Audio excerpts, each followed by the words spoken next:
Hey everybody, Josh Sigurdson, World Alternative Media here, and of course we're joined by author and economic analyst here at WAM, John Sneisen, and, well, Greece seized 500,000 bank accounts worth 1.6 billion euros. It's massive, it's a massive story, and almost nobody is covering it. Seriously, the only good reputable source we have on this is a very big Greek website called Proto.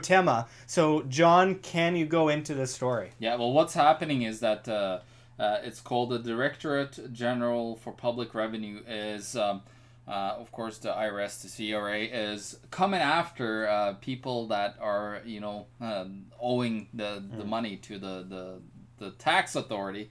And of course, they're coming out and seizing bank accounts, they're seizing real estate and so on, assets in order to force people to pay. Of course, there's laws here in Canada and in other places where they have to do different things before they actually can go and physically go in and take money out of your bank account. Now, it has happened. I've seen it with people that I worked with that have had their bank accounts taken out by the CRA forcibly because they are not paying their extorted taxes, of course. We're talking in Canada for the 99% of people who have no idea what you're talking about. Yeah, CRA is in Canada. Yeah, the Canada Revenue Agency. But what's interesting here, so since May in Greece, there's been about 500,000 bank accounts that are being cleared, as it's called in this article, which is basically the revenue agency going in and taking out whatever is theirs. They haven't been seized per se, the 500,000 bank accounts, as the Cointelegraph is saying. But when I look at it here, it's been cleared. So basically they've been taking whatever they need to take out of that bank account, and the person have not been able to do anything about it. Of course, they come after real estate as well. It's increased 4 times, they say, over the last year, and they're up. They're actually amping this up. And what is happening is they're looking at going from 1,200 seizures per day up to 1,800, which is a substantial increase. That's over a 50% increase. And of course, the Greek government is owning so much debt to, of course, the IMF and to the ECB and the German banks and the French banks all over Europe. And this move is out of desperation, isn't it? Well, yeah, it's all about collecting taxes because the government owes so much money to their debtors, so they're coming after the Greek tax debtors, if you can call it that, in order to extort from them because they have overused their money, of course, and are bankrupt. So they have to literally, they're just seizing, whatever they can and whatever is owed out of these bank accounts and just leaving them probably empty, a lot of them. And yeah, that's what's going on. And this is going to continue to lead to more chaos. And I want to just make something clear for a second, that obviously this problem isn't going to be solved by government regulation and laws, etc., etc. This is about financial responsibility, which is something that we talk about so often, especially in a place like Greece. You probably shouldn't have your money in a bank at this point, and you should probably, I don't know, put money into assets, put money into something that actually has some tangible value long term, whereas you have an economy that's on the brink of complete disaster. It already is in complete disaster. It's fallen like the Greek Empire. And, it's interesting because people continue to put the money in, and we've seen the bail-in regimes. We've seen all of this continue to be amped up on a country-by-country basis, and I think it's about time that people are financially responsible, know what you're getting into. If your money's in the bank, it's not yours, it's a bank's. And I think with the government coming in and with the banking system extorting people to the extent that it is, how about you just try and take some personal responsibility and keep your money safe? That's all I have to say. I mean, I just don't understand why people are continuing to put I understand people who are employed get their money put through their bank account, and I know that there's some certain banking regulations in place where it's hard to get all that money out, but I mean... But there is ways, actually. I know a guy, I'm not going to name his name, of course. He's a fantastic friend of me and Deirdre Griffin, and he's a full cash business. He doesn't have any money in the banks whatsoever and zero debt.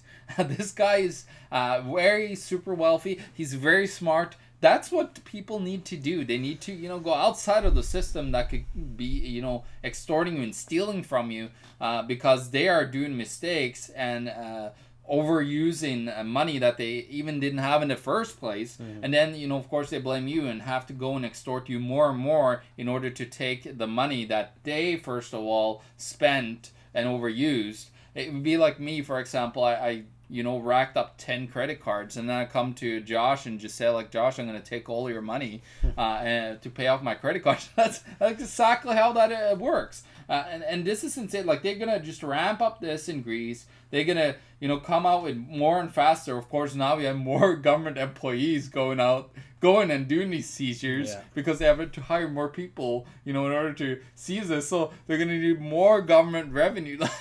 It's just a vicious cycle. Like, of course, the Greek government is about almost 50% GDP to government spending to GDP. So it's already past that point of no return that I talk about in my book, The End of Freedom: How Our Monetary System Enslaves Us. Up on Amazon. Yeah, and I predicted that, of course, back in 2015, the demise of Greece and Venezuela in that book. And now you're looking at the craziness and I have a friend that's traveling to Greece right now, to Athens. They were told, you know, to go out of Athens as soon as possible because it's becoming more and more of a slum, a lot of the places there, and very dangerous. I remember, you know, Norwegians have traveled to Greece for years and years, and over the last 5-6 years, more and more people are avoiding Greece because it's becoming slowly a third world country because of their extortive government that, you know, in the first place racked up all this debt and put their people into servitude and destroying their country by, you know, of course, because IMF and the IMF, the predatory lender, borrowed them a whole bunch of money when they knew that they weren't be able to pay it back. But then the IMF comes in and says, like, oh yeah, you need to go and do these seizures in order to, you know, get the money to us because or else you're going to be bankrupt and we're going to keep propping you up until you basically have the whole country starved and there's no people left in your country. But then we're going to move on to another country, you know, to do the same thing. It's absolutely insane, and I think that the fact that this isn't being covered by any media says a lot. I mean, the fact that it was really hard to get good sourcing on this, and we looked and we looked and we found it from Proto in Greece, one of the top Greek news sites and newspapers, and found it on there. But I mean, otherwise, for English reporting on this, there's almost nothing. There's one on Cointelegraph.com, and most of the people in the comments were saying this is a fake story, and then you look into it and it's absolutely not a fake story. It's a real story, and it's you know, it just goes to show the job of the independent media is important when no one's talking about these issues, and it's coming to a place near you very soon. Yeah, well, the problem was that Cointelegraph said that they were seized. They weren't seized, they were cleared, which is, it could have been basically seized if there was enough money there that they owed, that they would take everything. That is a potential, of course, but not all these accounts were seized. They were, you know, basically taken out the tax owed out of these accounts, and they're ramping this up big time because Greece is more and more bankrupt, and now currently they have more pressure, you know, from the IMF to even pay another, like their debt is overdue again. So it's like, you remember all the cycle in Greece, you know, where you constantly, like, suddenly Greece pops up in the news, but they're close to bankruptcy. They're going to pay, you know, the IMF and the ECB's, all their private banks, they're all of them, you know, money. And then, you know, it just pops up every like 3 to 4 months when this cycle happens again, where they have to continue to bail out basically all of Greece. Absolutely, and I would say, like, there's a lot of seizures, so the title isn't completely off. It's just, yeah, maybe not all of them are seizures, but I mean, it's just another example though of how all powerful the banking and government collaboratory system is, and why people need to be responsible, like I said earlier, and why people need to fend for themselves in the sense that they understand what's going on and they implement what their knowledge is into what they do, what their actions are, and are able to be financially responsible and stable and self-sustainable.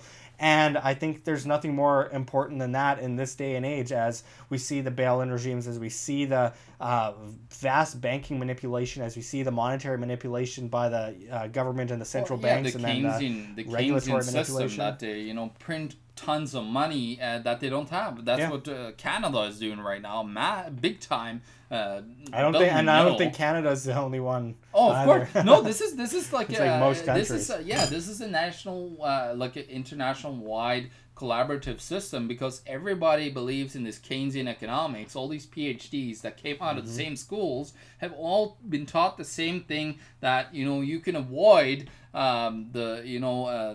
not paying your debt by having increased inflation constantly coming in to lower the value of your debt. So you could keep on paying that interest, but not the principal, which is insane. You just keep on paying that principal. That's all they do. Today's governments, they don't pay anymore. If they were to pay the principal and the interest, they would be bankrupt in an instant. Yeah, easily. Well, thanks for going into this with us, John, and we will continue covering the subject. As I said, it's not being covered enough or almost at all, so it's good that we can cover this, and hopefully others take the lead from that. But until next time, thanks for watching, everyone. This is Josh Sigurdson and John Sneisen signing out from World Alternative Media. Find the truth, be the change. Now to sound like an auctioneer. Thanks for watching, everyone. Check the links below. GoFundMe, Patreon. We can't do it without you. Any donation is very much appreciated, especially as we are so vastly demonetized and censored by YouTube as they bring in the Anti-Defamation League to flag all of our content as hate speech. Also check our Bitcoin address in the description in the comments, as well as on the screen for you to scan if you please.